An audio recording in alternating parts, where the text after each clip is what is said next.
gonna have to fight. Berlatar pada zaman di sebuah wilayah yang dikenal dengan nama Motherworld, berdiri sebuah kerajaan yang sangat powerful di mana raja di sana telah berkuasa secara turun-temurun selama ribuan tahun dan telah menaklukkan semua wilayah yang dilaluinya untuk menguras sumber dayanya. Kejayaan Motherworld pun seolah tidak tersentuh, sampai akhirnya seorang jenderal berkhianat dan menghabisi sang raja dan keluarganya sehingga garis keturunan mereka terputus.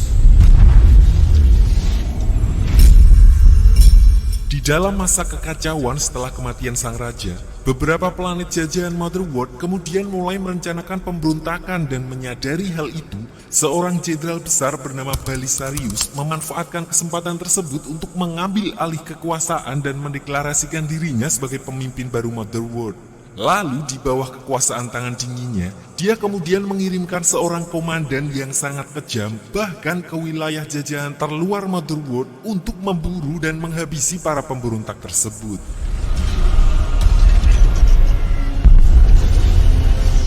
Scene lalu berpindah ke sebuah desa di planet Veld yang aman dan tentram di mana seluruh warganya hidup dengan bertani dan sampai saat ini mereka tidak mempunyai masalah dengan stok bahan makanan.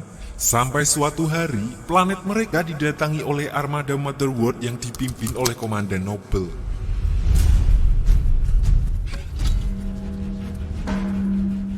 Di sini salah seorang warga yang bernama Cora terlihat sangat memusuhi siapapun yang berada di dalam pesawat tersebut. Entah siapa dia, namun Cora mewanti-wanti dengan berkata kalau orang-orang tersebut akan mengambil apapun yang mereka miliki. Too deep into who Gunner sold last year's grain to.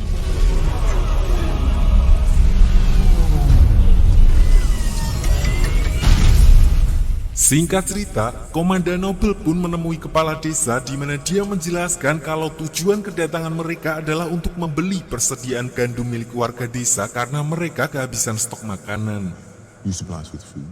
Sebenarnya desa tersebut mempunyai surplus bahan pangan yang cukup melimpah, namun sang kepala desa tetap menolak secara halus permintaan Komandan Noble dengan berkata kalau desa mereka juga sedang mengalami kekurangan akibat gagal panen. Walaupun Komandan Noble bersedia untuk membayar 3 kali lipat dari harga pasar. Hal itu dia lakukan karena alasan dibalik tawaran tersebut, di mana sang kepala desa menyadari jika dia menunjukkan kelebihan dari wilayah itu sedikit saja, maka kemungkinan Komandan Noble akan terus memanfaatkan mereka dan bahkan bukan tidak mungkin mereka justru akan menjajah mereka. And our harsh winters only add to the short season. Disinilah seorang penduduk yang cukup husnuzon, polos, tidak menyadari agenda di balik tawaran dengan harga mahal tersebut, kemudian secara ambisius justru punya pendapat lain dan melihat hal itu sebagai kesempatan untuk mengambil keuntungan.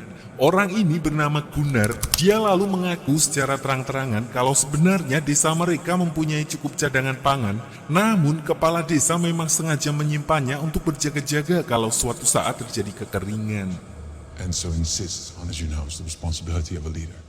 Dia tidak menyadari kalau perkataannya itu justru membuat kepala desa jadi terkesan membohongi Komandan Noble, di mana hal itu adalah sesuatu yang sangat tidak disukai olehnya, di mana konsekuensi dari hal itu jauh melampaui apa yang Gunnar pikirkan. Komandan Noble langsung menghabisi kepala desa dan istrinya di depan semua orang. Tidak hanya itu, semua warga desa juga dipaksa untuk menyerahkan seluruh hasil panen mereka dalam beberapa minggu ke depan.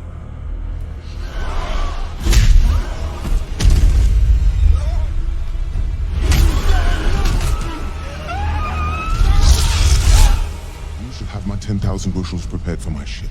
Untuk memastikan kalau warga desa tidak akan macam-macam, Komandan Noble juga memerintahkan 1 unit pasukan untuk tinggal di sana dan mengawasi mereka. Dan di antara pasukan itu, ada 1 robot kerajaan bernama Jimmy yang dulunya adalah pasukan pengawal khusus raja, tapi kini hanya digunakan sebagai tenaga angkut-angkut karena setelah kematian sang raja, robot-robot itu seperti diprogram untuk tidak lagi ikut berperang dan sejak saat itu tidak pernah lagi melawan, sehingga mereka justru digunakan sebagai bahan bulian oleh para tentara kerajaan. Tidak seperti tentara manusia Motherworld yang arogan, Jimmy terlihat lebih kalem dan bahkan bisa dekat dengan salah satu gadis di desa itu yang dia katakan mirip dengan anak mendiang sang raja. Jimmy menceritakan kalau dulu dia dan pasukan robot lainnya percaya bahwa putri kerajaan itu akan membawa era baru dan perdamaian bagi semesta, sehingga mereka bersumpah untuk selalu melindungi Tuan Putri. Metal skin to fight in her name. Namun pada hari penobatannya sebagai putri, dia dan orang tuanya justru dibunuh oleh orang kepercayaan mereka sendiri, dan sejak saat itulah Jimmy dan pasukan robotnya memutuskan untuk meletakkan senjata dan berhenti bertarung demi Motherworld karena menganggap kalau kerajaan itu telah kehilangan kehormatannya sendiri. Sementara itu di balai desa, tentu saja semua orang menyalahkan Gunner atas kesoktahuannya yang mengakibatkan kematian kepala desa. Di samping itu, warga desa yang sebenarnya juga takut untuk melawan, akhirnya memutuskan untuk menuruti permintaan Komandan Noble dan berharap belas kasihannya. Karena mereka yakin mau bagaimanapun, Komandan Noble juga masih membutuhkan tenaga mereka untuk mensuplai stok makanan pasukannya. Their humanity. Good. Berbeda dengan Korra yang ternyata mempunyai pendapat sebaliknya, dia justru menganggap kalau warga desa halu karena berharap simpati pada Komandan Noble dan memutuskan untuk pergi meninggalkan desa tersebut. Melihat hal itu, kakeknya lalu memintanya untuk tetap tinggal karena sekarang beliau dan semua warga desa justru sedang sangat membutuhkannya. Can't. This place is already lost. Walaupun Korra tetap kekeh dengan mengatakan bahwa tidak ada lagi yang bisa diharapkan melihat respon warga desa yang sebelumnya sudah memutuskan untuk menuruti permintaan Komandan Noble, namun sang kakek tetap membujuknya kalau mereka mungkin masih punya kesempatan jika mereka bisa mengumpulkan orang yang sama-sama mempunyai kebencian terhadap Motherworld, yang tidak lain adalah para pemberontak. Sayangnya, Korra tetap tidak setuju dengan ide tersebut karena dia tidak ingin bertanggung jawab atas kematian para warga desa jika mereka memang harus berperang. Or will I throw my life away the same as the rest of you? Tapi saat Korra sedang mempersiapkan kudanya untuk pergi meninggalkan desa, dia tidak sengaja mendengar teriakan dari seorang gadis yang dipaksa oleh para tentara yang berjaga di sana. Hal itu pun membuatnya lunak di mana dia menunda kepergiannya dan memutuskan pergi menyelamatkan gadis tersebut. Definitely get her. Disinilah diperlihatkan walaupun background wanita ini masih misterius, tapi Korra mempunyai skill bertarung yang sangat overpower di mana dia mampu melumpuhkan hampir semua anggota unit tentara tersebut walaupun dibantu oleh salah seorang pasukan yang justru memusuhi teman-temannya sendiri. Melihat kegegean Korra, kapten unit tersebut pun langsung menyandra gadis itu dan memerintahkannya untuk mundur jika dia tidak ingin gadis tersebut tewas. Disinilah Jimmy si robot kemudian juga muncul di tempat itu dan seolah mempunyai perasaan seperti manusia. Alih-alih membantu pasukan Motherworld, dia justru langsung menembak kepala kaptennya sendiri untuk menyelamatkan gadis itu.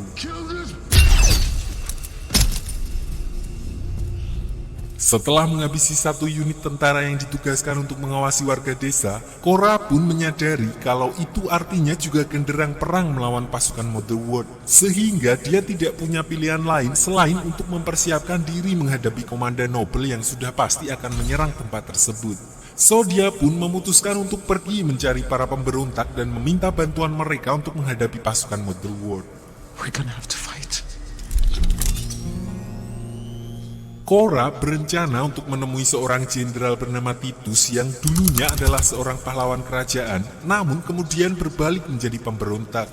Mereka berpikir kemungkinan Jenderal Titus dan pasukannya bisa menjadi harapan bagi warga desa untuk melawan armada Motherworld. Dan untuk melacak keberadaannya, Korra meminta bantuan Gunnar, satu-satunya orang di sana yang sebelumnya pernah melakukan kontak dengan kelompok pemberontak yang dikenal dengan nama Blood X bersaudara. Dengan membawa tanggung jawab untuk melindungi warga desa, mereka pun kemudian memulai perjalanannya menemukan para pemberontak tersebut.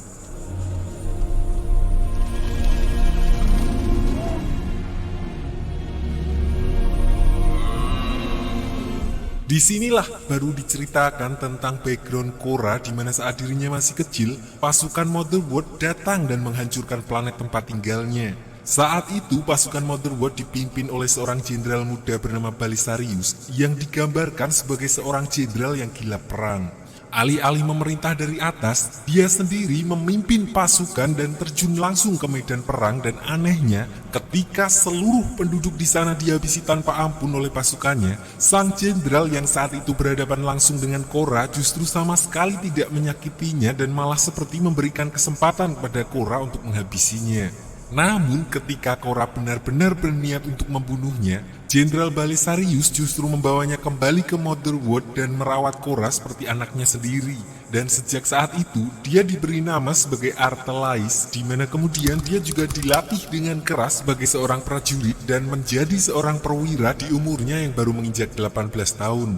Sampai suatu ketika, entah kenapa, Korra memutuskan untuk membelot dan kabur dari wilayah Motherworld hingga dia mengalami kecelakaan di planet Veld dan diselamatkan oleh seorang warga di sana. I was his protege. Balik ke cerita, Korra dan Gunnar akhirnya sampai di kota pelabuhan di mana Gunnar berencana menemui koneksinya untuk menghubungkan mereka dengan kelompok pemberontak Blood X. Tapi begitu sampai di sana, Gunnar justru melihat kalau orang yang dia cari ditangkap oleh para pemburu hadiah yang bekerja untuk kerajaan dan dibawa pergi dari tempat tersebut.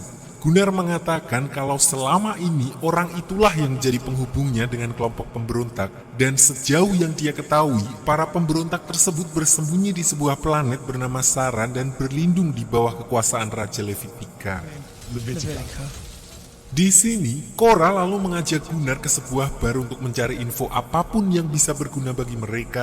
Dan berhubung koneksi dengan kelompok pemberontak Blood X sudah tertangkap, Korra kemudian memutuskan untuk lebih dulu mencari info tentang keberadaan Jenderal Titus di dalam bar tersebut. Do you know of his location? Sempat terjadi keributan ketika salah satu pengunjung bar dan gengnya mencoba untuk mengganggu Gunnar, namun mereka dapat diatasi oleh Korra yang juga dibantu oleh seorang pemburu hadiah lain bernama Kai.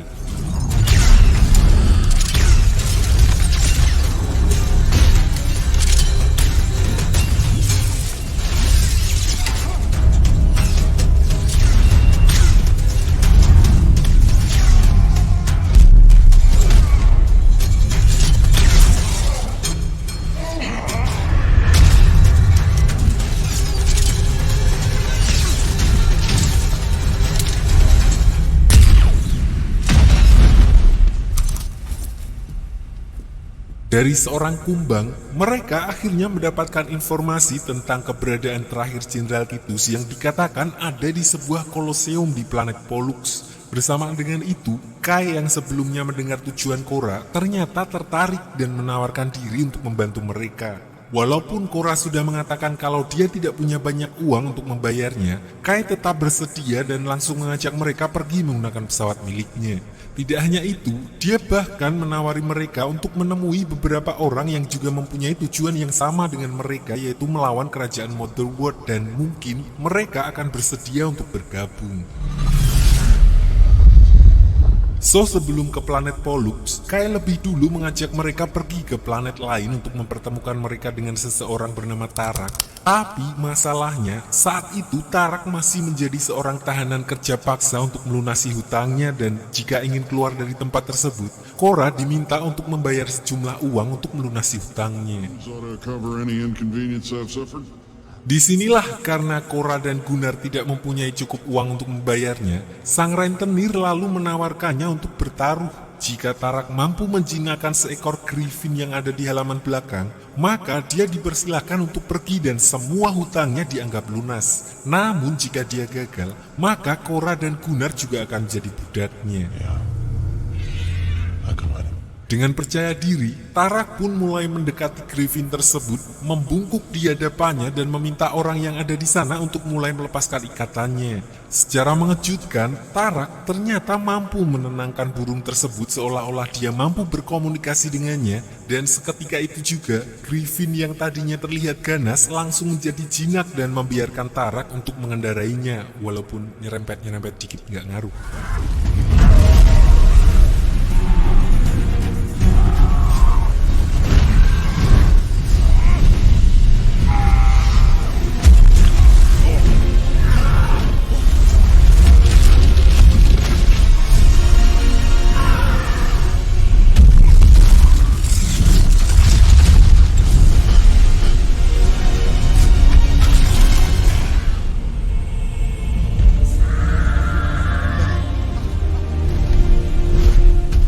Di sini setelah berhasil melakukan tantangan tersebut, si rentenir pun menepati janjinya dan membiarkan Tarak pergi meninggalkan tempat itu untuk bergabung dengan Korra dan Gunnar. Sementara dirinya yang mengira Griffin tadi sudah jinak, ternyata hal itu hanya berlaku kepada Tarak, di mana Griffin tersebut justru langsung menghabisi rentenir itu ketika mencoba menaikinya.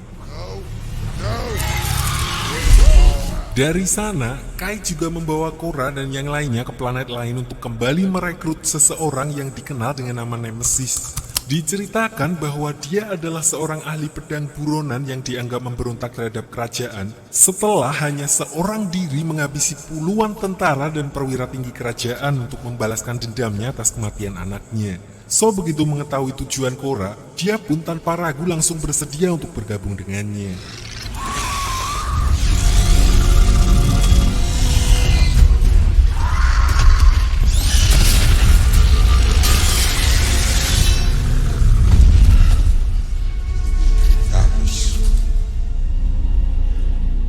The name of revenge.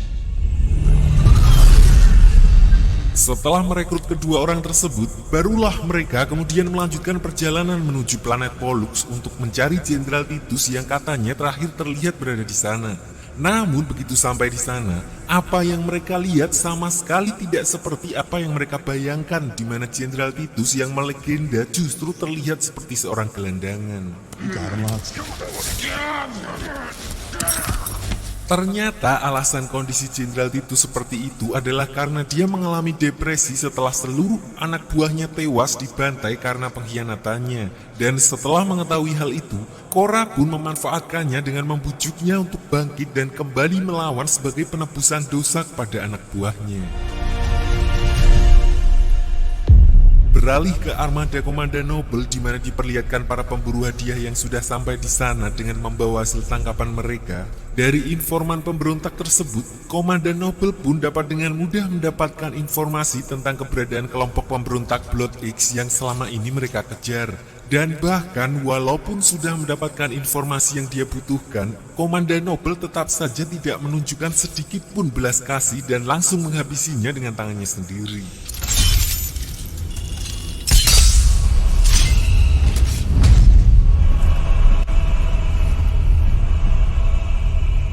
Di sisi lain, Korra dan yang lainnya diperlihatkan telah lebih dulu sampai ke planet Saran dan bertemu dengan Raja Levitika, di mana mereka kemudian meminta izin kepadanya untuk bisa dipertemukan dengan Blood X bersaudara. Dan tidak berselang lama setelahnya, muncul segerombolan pasukan pemberontak dengan armada pesawat tempurnya yang tidak lain adalah kelompok Blood X. Kedua pemimpin kelompok tersebut, yaitu Darian dan Devra bersaudara, kemudian turun untuk menemui mereka, di mana Darian yang cowok sempat mengenali Gunnar sebagai petani yang menjual stok bahan makan kepada mereka. Awalnya mereka mengira kalau Gunnar jauh-jauh datang untuk menjual kembali gandumnya kepada mereka, sehingga mereka diminta untuk pulang karena selama ini Raja Levitika telah memenuhi suplai makanan untuk kelompok mereka. We're not here to sell grain. With their bare hands to grow the grain that fed you.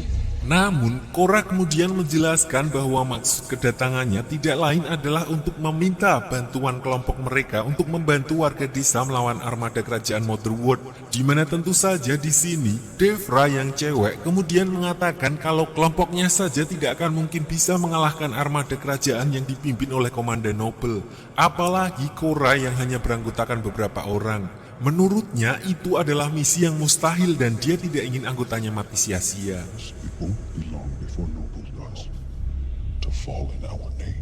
Tapi ternyata berbeda dengan sang adik, Darian justru merasa mempunyai tanggung jawab untuk membantu mereka karena mau bagaimanapun juga, karena kelompok mereka telah melakukan transaksi dengan para petani di desa Gunnar, sehingga para petani tersebut ikut jadi korban dari Komandan Noble. Tapi di sisi lain, karena Darian menyadari kalau itu bukanlah misi yang mudah, dia pun membebaskan para anggotanya memilih untuk ikut dengannya ataupun tidak. So, setelah mendengarkan ceramah singkat Darian, beberapa orang anggotanya secara sukarela bersedia untuk bergabung bersama Darian dan yang lainnya untuk membantu warga desa, termasuk Milius, salah satu orang kepercayaan Darian. Sister, until we meet again. Who's going to make sure you return in one piece? Setelah berhasil mengumpulkan pasukan, mereka pun akhirnya berniat untuk kembali ke planet Veld. Namun, Kai mengatakan kalau sebelum menuju ke sana, dia harus membuat satu pemberhentian terakhir untuk menyerahkan beberapa kiriman paket yang sudah ditunggu oleh pembelinya. Karena sudah dibantu sampai sejauh ini, Korra pun sama sekali tidak keberatan dengan hal itu dan mempersilahkannya untuk menyelesaikan urusan tersebut. Set the course and let them know we're on our way. Balik ke planet Saran di tempat Raja Levitika, tepat setelah Korra dan rombongannya pergi meninggalkan planet itu, Komandan Noble dan pasukannya pun tiba di tempat tersebut di mana kembali diperlihatkan bagaimana kejamnya Komandan Noble yang sama sekali tidak segan menghajar Raja Levitika setelah mengetahui kalau selama ini dia menyembunyikan para pemberontak di planet tersebut.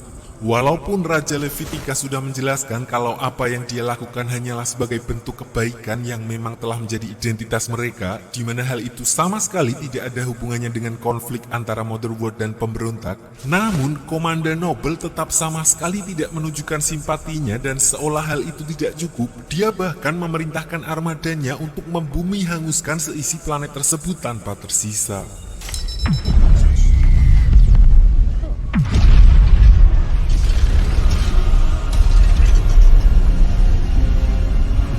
Sementara itu di sisi lain, rombongan Korra diperlihatkan telah memasuki wilayah tidak terdaftar yang biasa digunakan untuk transaksi pasar gelap, tempat di mana sebelumnya Kai janjian untuk COD dengan pembelinya. Rencananya mereka hanya akan melakukan pemberhentian singkat, ngedrop barang-barang pesanannya dan mereka akan langsung melanjutkan perjalanan ke planet Veld. Namun Korra menyadari ada sesuatu yang ganjil, di mana orang-orang yang ada di sana sangat mirip dengan kelompok pemburu hadiah yang dia lihat di kota pelabuhan sebelumnya.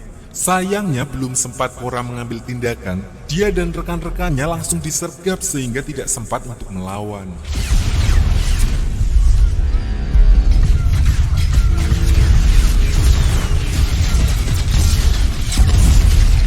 Ternyata Kai yang dari awal adalah memang seorang pemburu hadiah hanya memanfaatkan Korra setelah mendengar tujuannya yang ingin menemui Jenderal Titus, di mana dia mendapatkan ide untuk sekaligus mengumpulkan para buronan bernilai besar yang tidak bisa dia tangkap sebelumnya di satu tempat dengan dalih mengajak mereka bergabung dengan kelompok pemberontakan Korra. A couple of heads, they would have all jumped at the chance to exact any small. Tidak berselang lama, Komandan Noble juga akhirnya tiba di tempat tersebut setelah dikontak oleh para pemburu hadiah sebelumnya, dan disinilah baru diketahui jika Korra adalah merupakan anak emas dari Jenderal Balisarius yang lebih dikenal dengan nama Artelais, seorang pasukan elit yang juga mempunyai julukan Scargiver. Scargiver. Tapi, sebuah kesalahan besar di mana Kai justru menyuruh Gunnar yang hanya seorang petani untuk melumpuhkan Korra. Disinilah Gunnar memberanikan diri untuk mengambil langkah yang mengejutkan, yaitu alih-alih menghabisinya, dia justru melepaskan ikatan Korra dan berkat keberanian Gunnar, Korra pun mempunyai kesempatan untuk membebaskan rekan-rekannya yang lain, sehingga mereka bisa melakukan perlawanan kepada Komandan Noble dan pasukannya.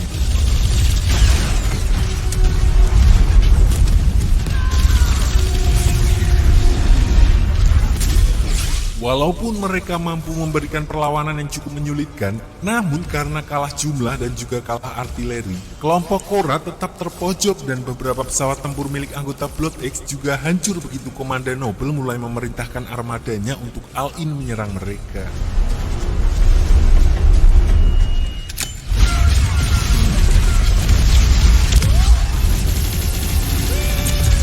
Menyadari hal itu, Darian lalu memutuskan untuk nekat mengorbankan dirinya untuk menghentikan pesawat penghancur, dan dengan begitu sekaligus memberikan kesempatan kepada Korra untuk mendekati Komandan Noble secara langsung.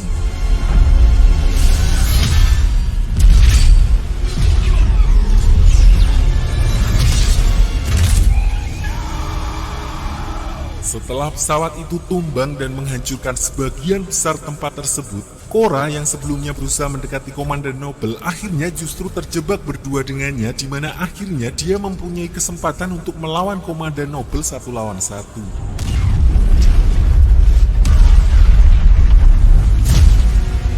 Di sini, walaupun secara kekuatan fisik Korra masih kalah dibandingkan Komandan Noble, namun karena dia merupakan former pasukan elit, IQ bertarungnya tetap lebih unggul, di mana dia memanfaatkan berbagai benda yang ada di sekitar untuk pertarungannya. Akhirnya Korra justru berhasil melumpuhkan Komandan Noble menggunakan tongkat kebanggaannya sendiri.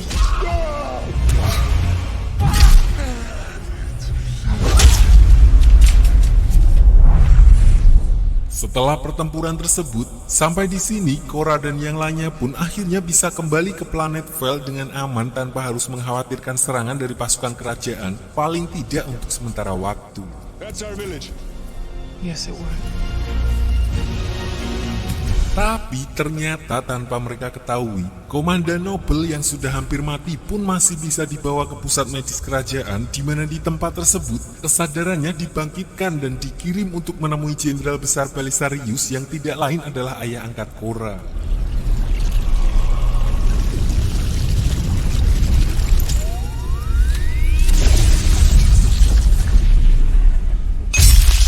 Di pertemuan itu, intinya Komandan Noble melaporkan bahwa dia telah menemukan keberadaan Artelais alias Korra dan berjanji akan membawakan kepalanya. Namun Jenderal Belisarius ternyata mempunyai rencana lain dan meminta Komandan Noble untuk menangkap putrinya hidup-hidup karena katanya dia sendiri yang akan menyalibkan anaknya itu di depan para senat, dan jika Komandan Noble gagal menjalankan tugas tersebut, maka dialah yang akan menggantikan posisi Korra untuk menjalani eksekusi di depan publik. Di mana hal itu juga menjadi akhir dari film yang pertama dan kita akan lanjut ke film yang kedua.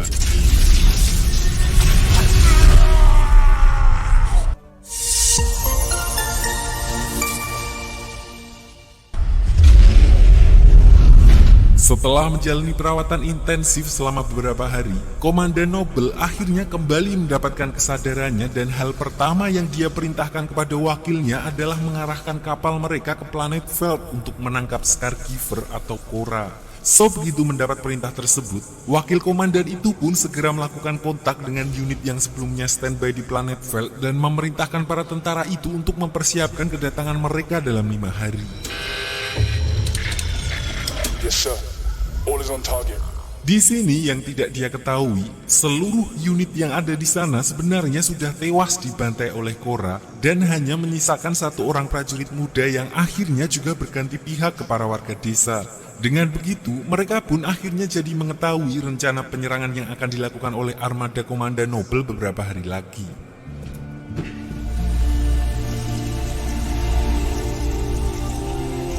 Sementara itu, Korra dan para pejuang yang telah sampai di planet Veld pun langsung memberikan kabar baik di mana mereka meyakini kalau Komandan Noble telah tewas di pertarungan sebelumnya dan berkata kalau warga desa tidak perlu lagi khawatir. Sayangnya bersamaan dengan itu, si prajurit muda memberitahukan info yang baru saja dia dapatkan di mana ternyata Komandan Noble berhasil selamat dan armadanya berencana untuk menyerang desa tersebut dalam 5 hari ke depan. Hagen, Yes, call your villagers. Let me talk to them. Mengetahui hal itu, Jenderal Titus pun segera meminta tetua desa untuk mengumpulkan seluruh warga karena artinya peperangan melawan armada Komandan Noble tidak bisa dihindari dan mereka harus segera bersiap untuk segala kemungkinan terburuk. We may all have to stand together. Tanpa banyak basa-basi, Jenderal Titus yang memang adalah seorang ahli strategi langsung menyusun rencana pertahanan dan meminta warga desa untuk saling bekerja sama. Laki-laki, perempuan mengambil peran demi mempertahankan desa mereka. Tidak hanya itu, mereka juga akan melatih warga desa dalam 5 hari itu untuk menggunakan senjata dan apapun yang bisa mereka gunakan karena mereka jelas membutuhkan sebanyak-banyaknya pasukan untuk melawan armada Komandan Noble. The work begins at dawn.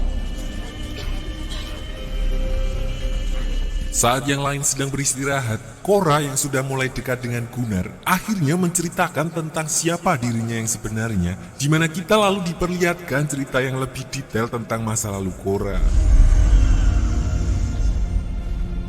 He had told me the Jadi dulu Korra sempat ditugaskan menjadi pengawal elit kerajaan yang ditunjuk langsung oleh ayah angkatnya yaitu Belisarius, di mana atas pengaruh sang putri, pandangan Raja Motherworld yang saat itu menjajah sana sini mulai berubah dan dia kemudian berencana untuk mengakhiri era ekspansi dengan menghancurkan kapal perang kerajaan secara simbolis. Namun Jenderal Balisarius mempunyai pendapat lain karena dia ternyata tidak rela jika kerajaan harus mengakhiri kekuasaan yang telah susah payah dia bangun dengan menaklukkan begitu banyak planet. So dia pun merencanakan pemberontakan terhadap keluarga kerajaan dan memerintahkan Korra untuk menghabisi sang putri.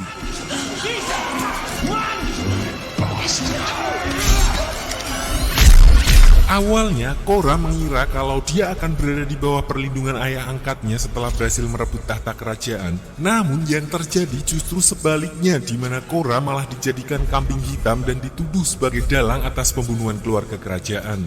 Hal itu pun sekaligus menjelaskan alasan Korra menjadi buronan nomor 1 di kerajaan Motherworld, sehingga dia harus mengganti namanya dari Artelais menjadi Korra, dan sampai saat ini hanya beberapa orang saja yang mengetahui identitas aslinya. I fought my way to the shuttle. I thought the only way to honor her was to run. Good morning! Balik ke cerita, warga desa akhirnya mulai melakukan persiapan dengan menjalankan rencana yang telah disusun oleh Jenderal Titus, di mana langkah pertamanya adalah mereka harus mengumpulkan hasil panen yang berharga di satu tempat untuk dijadikan sebagai tameng sekaligus alat negosiasi dengan Komandan Noble. Karena dia tahu kalau pasukan Komandan Noble juga masih membutuhkan suplai makanan untuk memenuhi kebutuhan logistik armada. Pekerjaan yang normalnya digarap dalam waktu beberapa minggu, kini harus mereka selesaikan hanya dalam waktu 3 hari, sehingga seluruh warga desa harus bekerja berkali-kali lebih keras dari biasanya.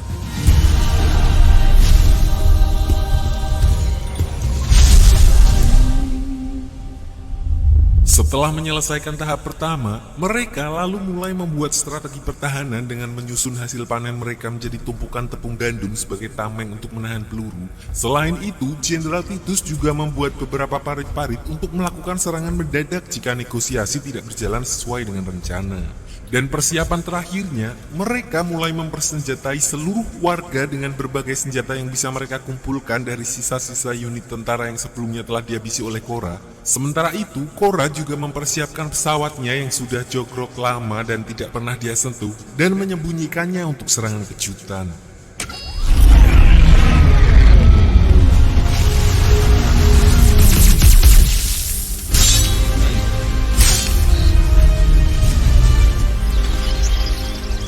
Malam harinya, sehari sebelum pasukan kerajaan yang dijadwalkan akan datang, Jenderal Titus mengusulkan agar rekan-rekan pejuang pemberontaknya menceritakan asal-usul masing-masing untuk menjalin kepercayaan di antara mereka.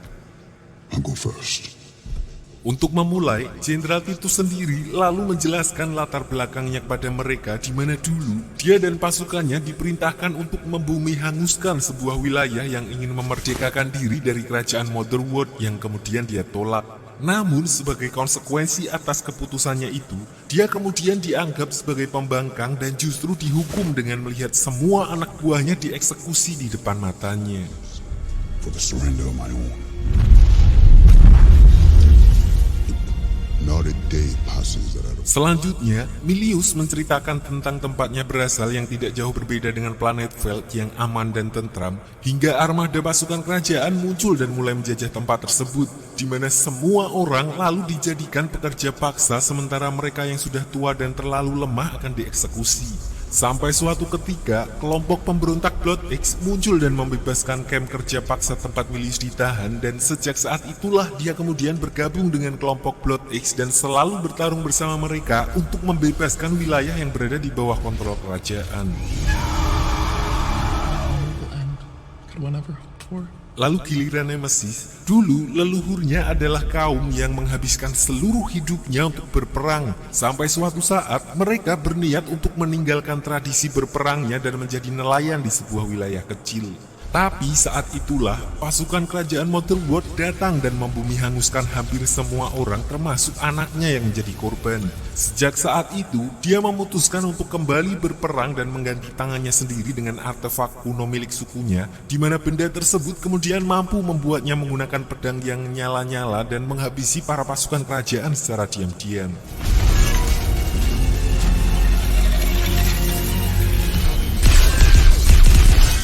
Yes, I will kill them. Sementara itu, Tarak menceritakan kalau dia berasal dari sebuah kerajaan yang sebenarnya juga tidak pernah cari masalah dengan kerajaan Motherwood. Bahkan saat itu, sang raja alias ayahnya Tarak berusaha untuk menjalin hubungan dengan kerajaan Motherwood untuk menghindari konflik. Tapi hal itu justru membuat raja tersebut tewas dan armada kerajaan Motherwood langsung menyerang kerajaan mereka.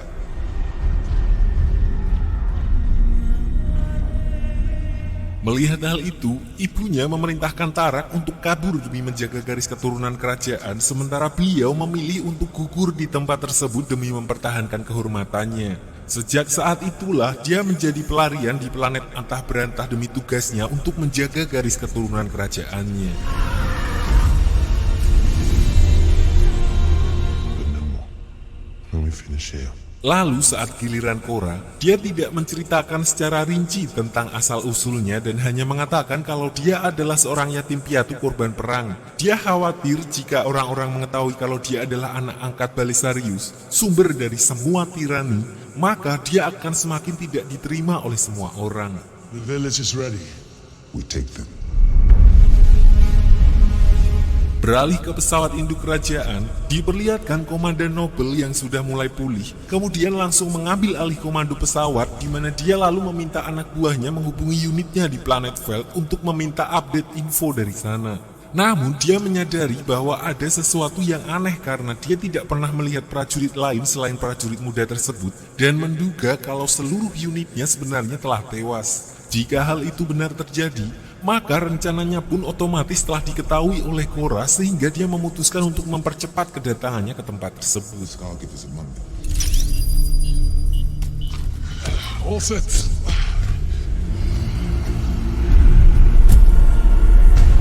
Singkat cerita, pesawat induk kerajaan pun mulai terlihat memasuki orbit planet Veld yang mana hal itu membuat para warga langsung berlarian. Wait! Dari dalam pesawat, Komandan Noble juga melihat bagaimana para petani itu telah melakukan persiapan yang cukup cerdik dengan menumpuk tepung gandum yang dia butuhkan di antara rumah-rumah penduduk. Dia pun menyadari kalau hal itu sudah pasti adalah rencana yang dibuat Jenderal Titus karena tidak mungkin petani-petani itu mampu membuat strategi sampai ke level tersebut.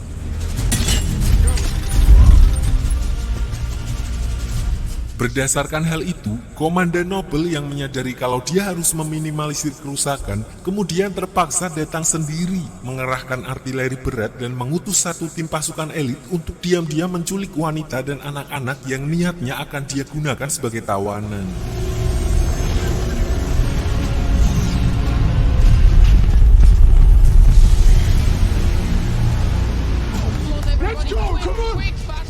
Sampai di sini, Korra secara terang-terangan menyambutnya di mana dia yang sudah mengetahui maksud kedatangan Komandan Noble ke sana adalah untuk menangkapnya, lalu melakukan negosiasi.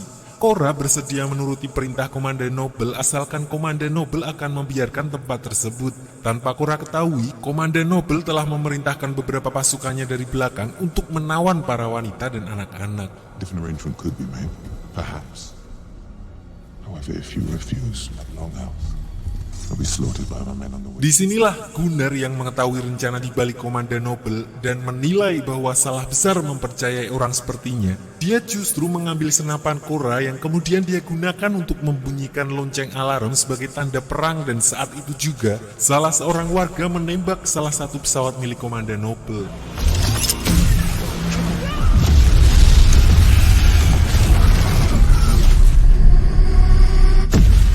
Sampai di sini, Komandan Noble yang sudah paham betul strategi berperang justru langsung masuk ke dalam parit-parit, di mana dia menghabisi semua orang yang berada di sana sehingga dia bisa kembali ke pesawat induk dengan aman.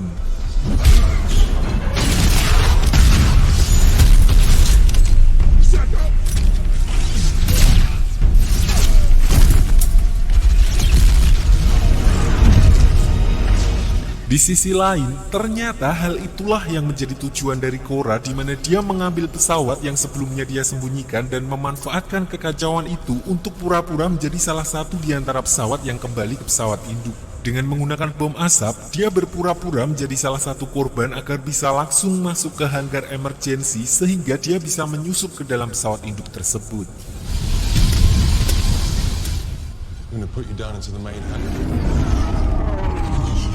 Sementara itu, di bawah, Jenderal Titus dan yang lainnya harus mati-matian menahan serangan pasukan Komandan Noble yang tersisa, sampai-sampai Nemesis yang harus berhadapan dengan pasukan elit pun harus mengorbankan dirinya untuk melindungi para wanita dan anak-anak.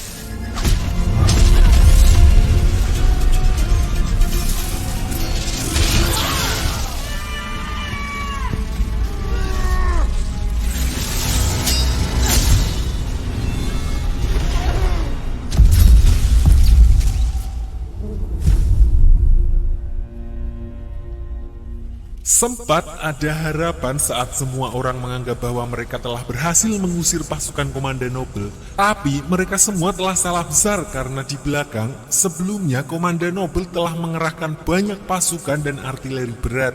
Melihat hal itu, Milius, seorang letnan dari pasukan pemberontak Blood X yang tidak ingin tempat itu hancur, lalu berusaha berlari ke depan dan menembak artileri berat tersebut dari arah dekat menggunakan sebuah RPG.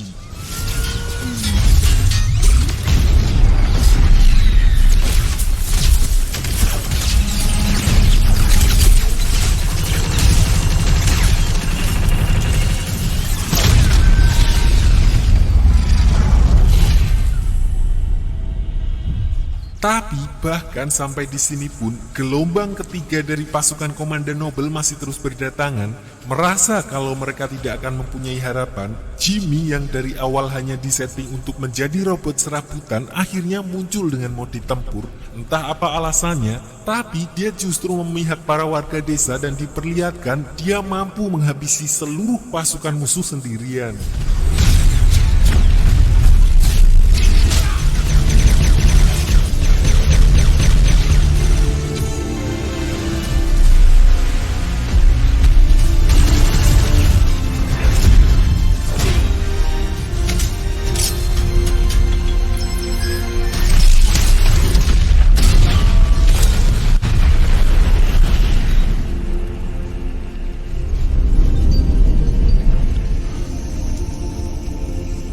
Sementara itu, setelah Cora dan Gunner berhasil masuk ke dalam pesawat induk, saat ada kesempatan, mereka langsung menghabisi beberapa pasukan di sana, di mana mereka kemudian membagi tugas. Cora akan memasang bom waktu pada ruang mesin, sementara Gunnar akan kembali ke pesawat mereka untuk bersiap melarikan diri. Sialnya, aksinya justru ketahuan oleh salah seorang pasukan kerajaan yang bertugas di sana, di mana otomatis dia harus melumpuhkan pasukan tersebut yang membuat hal itu justru menjadi besar, hingga akhirnya Komandan Noble pun menyadari bahwa Cora telah menyusup ke dalam pesawat induknya. Sampai di sini, Komandan Noble pun lalu memerintahkan anak buahnya untuk meluluh lantahkan desa tersebut bersama dengan Gandum dan para pasukannya sendiri dan fokus untuk menangkap Cora yang telah menyusup di dalam pesawatnya tanpa dia sadari Cora telah memasang bom di ruang mesin pesawat induk tersebut.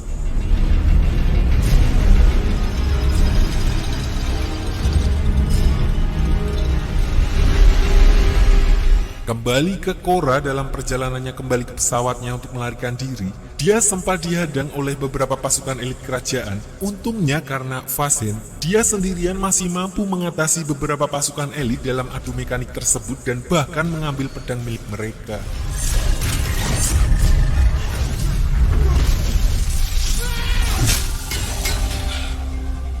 Sampai akhirnya, Cora kembali dihadang oleh pasukan Noble sendiri dan bersamaan dengan itu, meriam utama kapal induk tersebut telah membidik ke arah desa dan bersiap untuk menembak. Namun yang terjadi adalah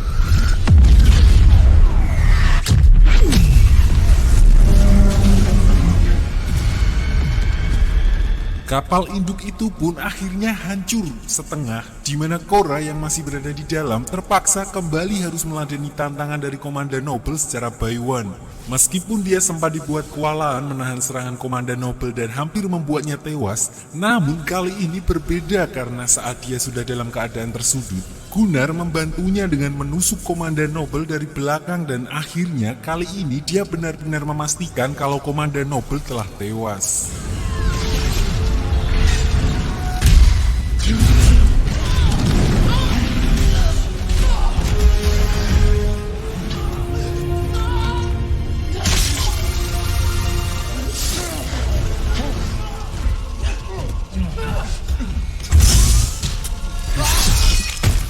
Setelah berhasil menghabisi Komandan Noble, Korra bergegas masuk ke dalam pesawat Oplet seadanya bersama dengan Gunnar yang dalam kondisi kritis setelah terkena tembakan dari Komandan Noble untuk menjauh dari ledakan pesawat induk.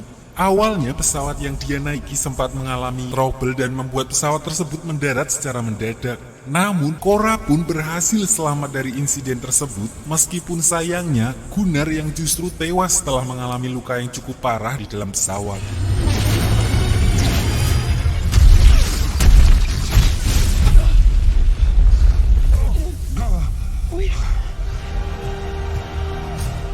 Di saat yang bersamaan, bala bantuan dari pasukan kelompok pemberontak Blood X tiba-tiba muncul untuk membantu membersihkan musuh-musuh yang tersisa di medan perang, di mana tidak membutuhkan waktu lama, mereka berhasil menghancurkan dominasi pertahanan Komandan Noble, hingga akhirnya mereka pun benar-benar memenangkan peperangan tersebut.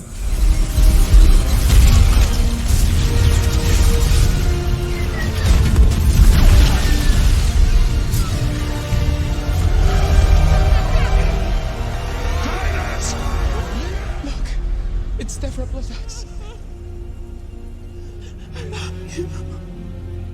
Setelah semuanya berakhir, diperlihatkan Korra dan yang lainnya yang sedang melakukan upacara penghormatan kepada saudara mereka yang telah gugur di medan perang. Di kesempatan ini, Korra lalu menyampaikan permohonan maafnya dan jujur kepada mereka semua bahwa dia adalah Artelais, anak angkat dari Jenderal Besar Belisarius, dan tangannya lah yang telah menghabisi putri dari kerajaan Motherworld.